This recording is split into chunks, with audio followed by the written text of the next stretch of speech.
इस कहानी को जरा ध्यान से सुनिएगा, क्योंकि यह कहानी आपके जीवन भर काम आएगी। नमस्कार दोस्तों, जेपी मोटिवेटर यूट्यूब चैनल में आपका दिल से स्वागत है। जीवन में हम सभी कभी न कभी ऐसी स्थितियों का सामना करते हैं जहां हमें बोलने के बजाय सुनने की आवश्यकता होती है। कम बोलने की आदत डालो का यह विचार न केवल दूसरों की समझ बढ़ाने में मदद करता है, बल्कि हमें एक शांत और समझदार इंसान भी बनाता है। कम बोलना एक साधारण सा लगने वाला गुण है, लेकिन इसमें गहरी समझ और आत्मनियंत्रण की आवश्यकता होती है। यह कहानी इसी सीख के इर्द गिर्द बुनी गई है, जो आपके दिल को छू जाएगी और आपको आत्मविश्लेषण करने के लिए प्रेरित करेगी। एक गांव में रामू नाम का एक जवान लड़का रहता था। उसकी उम्र यही कोई 20-22 साल रही होगी और वह बहुत ही नेक दिल और मददगार स्वभाव का था। लेकिन उसकी एक आदत थी जो उसे औरों से अलग बनाती थी। वह बिना सोचे समझे बहुत बोलता था। उसकी इस आदत के चलते लोग उससे अक्सर कतराते, क्योंकि वह दूसरों की बातें बीच में ही काट देता और अपनी बातों में उन्हें उलझा देता। एक दिन रामू के पिताजी ने उससे कहा, बेटा, तुम एक अच्छे लड़के हो, लेकिन तुम्हारी यह आदत तुम्हें बहुत नुकसान पहुंचा रही है। हर बात पर बोलने की जरूरत नहीं होती। दूसरों की सुनना भी एक कला है। रामू ने अपने पिता की बात सुनी, पर उसकी आदत इतनी आसानी से बदलने वाली नहीं थी। एक दिन वह अपने गांव के मंदिर गया। वहां उसने संत ज्ञानदास महाराज को देखा, जो साधना कर रहे थे। गांव के लोग ज्ञानदास जी का बहुत सम्मान करते थे और उनकी बातों में गहरा अर्थ समझते थे। रामू ने सोचा कि क्यों न ज्ञानदास महाराज से इस बारे में कुछ ज्ञान प्राप्त किया जाए। वह उनके पास गया और बोला, महाराज, मुझे एक समस्या है। मैं बहुत बोलता हूं और लोग मुझसे दूर भागने लगे हैं। आप मुझे ऐसा कुछ बताइए जिससे मैं कम बोलने की आदत डाल सकूं। ज्ञानदास जी ने मुस्कुराते हुए रामू को देखा और कहा, बेटा, बोलना आसान है, लेकिन सुनना मुश्किल। क्या तुम एक दिन चुप रह सकते हो? रामू को यह चुनौती आसान लगी और उसने तुरंत कहा, हां महाराज, मैं एक दिन चुप रह सकता हूं। ज्ञानदास जी ने उसे चुप रहने की सलाह दी और अगले दिन आने को कहा। रामू ने सोचा कि एक दिन के लिए चुप रहना कोई बड़ी बात नहीं है। वह घर वापस चला गया और अगले दिन चुप रहने का संकल्प लिया। पहले कुछ घंटे तो उसने अपने आप पर काबू रखा, पर जैसे जैसे दिन बीतने लगा, उसे दूसरों की बातें सुनकर भी जवाब न दे पाने की बेचैनी महसूस होने लगी। उसकी आदत के खिलाफ जाकर उसने किसी से कुछ नहीं कहा, पर उसका मन अंदर ही अंदर बेचैन हो उठा। उसे समझ में आया कि चुप रहना उतना आसान नहीं है जितना उसने सोचा था। दूसरे दिन जब रामू वापस ज्ञानदास जी के पास पहुंचा, तो उसकी मन स्थिति बदल चुकी थी। उसने संत जी से कहा, महाराज, मुझे तो लगा था कि एक दिन चुप रहना आसान होगा, लेकिन यह सचमुच मुश्किल था। मेरी आदत है बोलने की, और जब मैंने चुप रहना चाहा तो ऐसा लगा कि मैं कुछ छूट रहा हूं। ज्ञानदास जी ने मुस्कुराते हुए कहा, बेटा, यही तो जीवन की सबसे बड़ी शिक्षा है। जब हम कम बोलते हैं, तब हमें दूसरों की बातें सुनने और समझने का अवसर मिलता है। बहुत बार हमारी अनावश्यक बातें दूसरों को ठेस पहुंचाती हैं या फिर उनकी बातों का मूल्य नहीं समझने देती। यदि तुम सच में बदलना चाहते हो, तो धैर्य के साथ सुनने की आदत डालो। उन्होंने उसे एक कहानी सुनाई। बहुत समय पहले की बात है। एक राजा था जिसे बहुत बड़ा राज्य मिला हुआ था, लेकिन उसे अपनी बुद्धिमत्ता और बोलने की क्षमता पर बहुत घमंड था। वह किसी की बात सुनता ही नहीं था और हर समय खुद बोलता ही रहता था। एक दिन एक साधु उसके दरबार में आए। उन्होंने राजा से कहा कि यदि वह कम बोलेगा और सुनना सीखेगा, तो उसका राज्य और भी अधिक समृद्ध होगा। राजा ने यह बात ठुकरा दी और कहा कि वह अपने फैसले खुद ले सकता है। समय के साथ राजा की इस आदत के कारण उसके राज्य में असंतोष फैलने लगा। लोग उसकी बातों से थक गए थे और उसकी बातों को सुनना बंद कर दिया। धीरे धीरे उसका राज्य बिखर गया। जब उसने अंत में साधु की बात मानी और सुनने का महत्व समझा, तब तक बहुत देर हो चुकी थी। राजा ने अपनी गलती समझी, लेकिन उसे सुधारने का समय नहीं मिला। यह कहानी सुनकर रामू का दिल पसीज गया। उसे समझ में आया कि कम बोलने का मतलब सिर्फ चुप रहना नहीं होता, बल्कि यह दूसरों की भावनाओं और विचारों को समझने का एक अवसर होता है। उसने संत जी से कहा, महाराज, मैं आपकी बात समझ गया हूं। अब से मैं अपने बोलने पर नियंत्रण रखूंगा और सुनने की आदत डालूंगा। ज्ञानदास जी ने उसे आशीर्वाद दिया और कहा, बेटा, किसी भी कार्य में संयम होना जरूरी है। अगर तुम खुद पर नियंत्रण कर सकोगे तो तुम्हारे जीवन में शांति और आनंद रहेगा। रामू ने संत की सलाह को जीवन में अपनाया और धीरे धीरे उसने अपने बोलने की आदत पर काबू पाना शुरू कर दिया। उसने यह समझ लिया कि बोलने से ज्यादा महत्वपूर्ण है समझना और सुनना। धीरे धीरे लोग भी उससे खुश रहने लगे और उसकी इज्जत करने लगे। हम अक्सर सोचते हैं कि जो कुछ भी हमारे मन में आता है उसे बोल देना चाहिए, लेकिन कम बोलना और सही समय पर बोलना एक महत्वपूर्ण कला है जो हमारे जीवन को बेहतर बना सकती है। जब हम दूसरों की बातों को सुनते हैं तो न केवल हमें उनका दृष्टिकोण समझ में आता है, बल्कि हमारी स्वयं की सोच में भी गहराई आती है।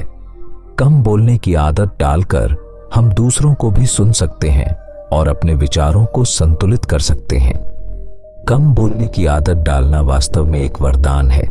यह हमारे रिश्तों को मजबूत करता है, हमारे आत्मसंयम को बढ़ाता है और हमें एक शांतिपूर्ण और सफल जीवन की ओर ले जाता है। जीवन में शांति और खुशी पाने के लिए हमें अपने विचारों, भावनाओं और दूसरों के प्रति अपने दृष्टिकोण पर ध्यान देना चाहिए। अगर हम सही तरीके से अपनी सोच को समझें और सकारात्मक दृष्टिकोण रखें तो न केवल हम सुखी रह सकते हैं, बल्कि मतलबी लोग भी हमसे दूर रहते हैं। यह कहानी महात्मा बुद्ध के जीवन से प्रेरित है, जिसमें उन्होंने अपने शिष्यों को यह सिखाया कि जीवन में किन बातों का ध्यान रखना चाहिए ताकि मतलबी लोग खुद ही उनसे दूर रहें।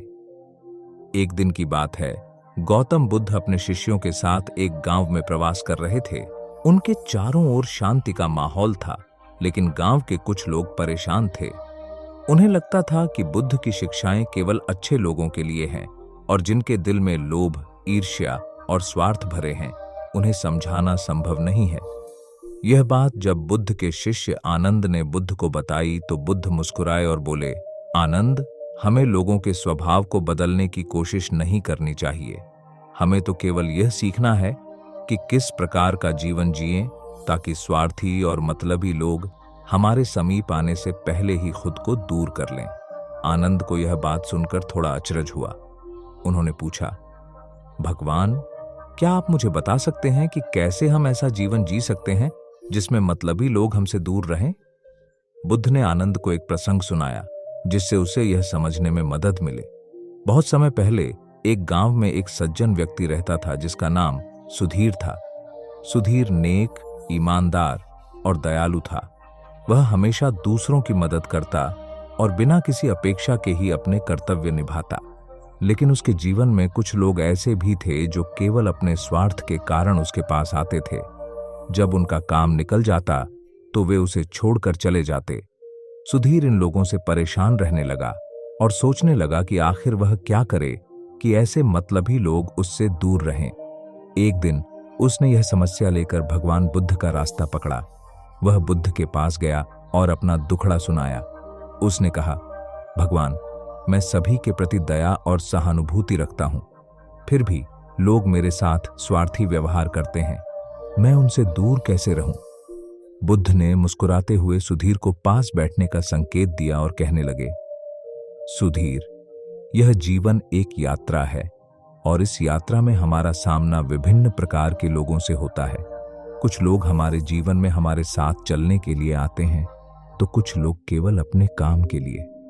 अगर हम चाहते हैं कि ऐसे स्वार्थी लोग हमसे दूर रहें तो सबसे पहले हमें अपनी सोच को मजबूत और अपनी आत्मा को शुद्ध बनाना होगा। सुधीर ने चकित होकर पूछा, भगवान, यह कैसे संभव है? कृपया मुझे समझाइए। बुद्ध ने सुधीर को समझाते हुए कहा कि जीवन में इन बातों का ध्यान रखना बहुत आवश्यक है ताकि मतलबी लोग खुद ही दूर रहें। बुद्ध ने कहा, अगर हम अपने आत्मसम्मान को सर्वोच्च रखते हैं और स्वयं को छोटा या निर्बल नहीं समझते तो कोई भी मतलबी व्यक्ति हमारे पास आने की हिम्मत नहीं करेगा। जब लोग यह देखते हैं कि हम अपने आत्मसम्मान का आदर करते हैं तो वे हमें अनदेखा करने या हमारी उपेक्षा करने की कोशिश नहीं करेंगे। और ऐसे लोग जो केवल स्वार्थ के कारण आते हैं वे अपने आप ही दूर हो जाएंगे। सुधीर ने सिर हिलाया और बोला, मैं समझ गया भगवान, आत्मसम्मान रखना बहुत जरूरी है। बुद्ध ने आगे कहा, जीवन में हमें अपनी सीमाओं का ध्यान रखना चाहिए। अगर हम सबके लिए उपलब्ध रहते हैं, हर किसी की मदद करते हैं, तो लोग हमें स्वार्थी नजर से देखने लगते हैं। कुछ लोग आपको केवल अपने फायदे के लिए इस्तेमाल करना चाहते हैं और जब उनका काम पूरा हो जाता है तो वे दूर चले जाते हैं। इसलिए अपनी सीमाओं का ध्यान रखें और अपनी ऊर्जा को सही दिशा में लगाएं। सुधीर ने ध्यानपूर्वक सुना और बुद्ध से पूछा, भगवान, क्या हमें किसी की मदद नहीं करनी चाहिए? बुद्ध ने मुस्कुराते हुए कहा, नहीं सुधीर, मदद जरूर करनी चाहिए, परंतु केवल तब जब आपकी आत्मा कहे कि यह सही है और किसी की सहायता करने से आपको सच्ची खुशी मिल रही हो। जब हम दूसरों के कार्यों का बोझ अपने ऊपर लेते हैं तो हम अपनी ऊर्जा को नष्ट करते हैं और लोग हमें हल्के में लेने लगते हैं। बुद्ध ने कहा, जब आप अपनी भावनाओं पर संयम रखते हैं तो कोई भी आपको परेशान नहीं कर सकता। अक्सर लोग हमारे क्रोध, लोभ और दुख का लाभ उठाते हैं और हमें मतलब ही बातों में फंसा देते हैं। इसलिए जब भी आपको लगे कि कोई व्यक्ति आपसे कुछ स्वार्थ के लिए जुड़ा है तो शांत रहें और अपनी भावनाओं को नियंत्रित करें। जो लोग केवल अपने लाभ के लिए दूसरों से जुड़े रहते हैं, वे आपकी दृढ़ता देखकर स्वयं ही दूर चले जाते हैं। सुधीर ने बुद्ध की बात को समझते हुए सहमति में सिर हिलाया। बुद्ध ने मुस्कुराते हुए कहा, जीवन में यह बहुत महत्वपूर्ण है कि हम किससे मित्रता करते हैं। सभी लोग हमारे मित्र नहीं होते और न ही सभी लोग हमारे हितैषी होते हैं।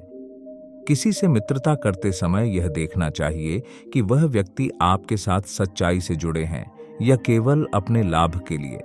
अगर हम समझदारी से मित्रता करें तो हमें उन लोगों से बचना आसान हो जाएगा जो केवल हमारे संसाधनों का उपयोग करना चाहते हैं। सच्चे मित्र हमेशा साथ रहेंगे, जबकि मतलबी लोग स्वाभाविक रूप से दूर रहेंगे। सुधीर ने गहरी सांस ली और समझ गया कि अपने मित्रों का चुनाव कैसे करना चाहिए। बुद्ध ने कहा, ध्यान और आत्म साक्षात्कार से मन की शक्ति बढ़ती है। अगर आप ध्यान करेंगे और आत्मज्ञान की दिशा में आगे बढ़ेंगे तो आप स्वयं को मतलबी लोगों से दूर रख सकेंगे, क्योंकि आपकी आत्मा के पास इतनी शक्ति होगी कि लोग आपके पास अपने स्वार्थ के साथ आने से कतराएंगे। जो लोग केवल अपनी इच्छा पूरी करने के लिए दूसरों का उपयोग करते हैं, वे ऐसे लोगों के पास नहीं जाते जिनकी आत्मा में शक्ति और धैर्य हो। सुधीर ने यह सुनकर ध्यान में बैठे रहने का प्रण लिया ताकि वह अपने आत्मज्ञान को बढ़ा सके। बुद्ध ने अंत में कहा, माफ करना एक ऐसी शक्ति है जो लोगों को आपके प्रति सम्मान और श्रद्धा की भावना पैदा करती है। यदि कोई व्यक्ति आपके साथ बुरा व्यवहार करता है और आप उसे माफ कर देते हैं तो आपके अंदर एक सकारात्मक ऊर्जा उत्पन्न होती है और वह व्यक्ति आपकी तरफ आकर्षित नहीं होता। माफ करने से हम अपने मन को हल्का रखते हैं और मतलबी लोग हमसे दूर रहते हैं। सुधीर ने बुद्ध की इन बातों को ध्यान में रखा और उनके उपदेशों का पालन करने का निश्चय किया। सुधीर ने बुद्ध की इन सभी बातों को अपने जीवन में उतार लिया। उसने अपने आत्मसम्मान का ख्याल रखना शुरू किया, सीमाओं का ध्यान रखा, अपनी भावनाओं पर संयम रखा और समझदारी से मित्रता की। धीरे धीरे उसने ध्यान और आत्म साक्षात्कार की साधना को अपने जीवन का हिस्सा बना लिया और माफ करने की आदत भी उसने विकसित कर ली। अब लोग सुधीर को एक मजबूत और आत्मनिर्भर व्यक्ति मानते थे। वे उसका सम्मान करने लगे और जो लोग केवल अपने स्वार्थ के लिए उसके पास आते थे, वे उससे दूर रहने लगे। सुधीर का जीवन अब शांति, संतोष और खुशी से भर गया था। बुद्ध के उपदेशों को मानकर सुधीर ने अपनी जिंदगी को पूरी तरह बदल लिया और अपने अनुभव से उसने समझा कि जब हम अपने जीवन में इन बातों का ध्यान रखते हैं तो मतलबी लोग खुद ही दूर हो जाते हैं।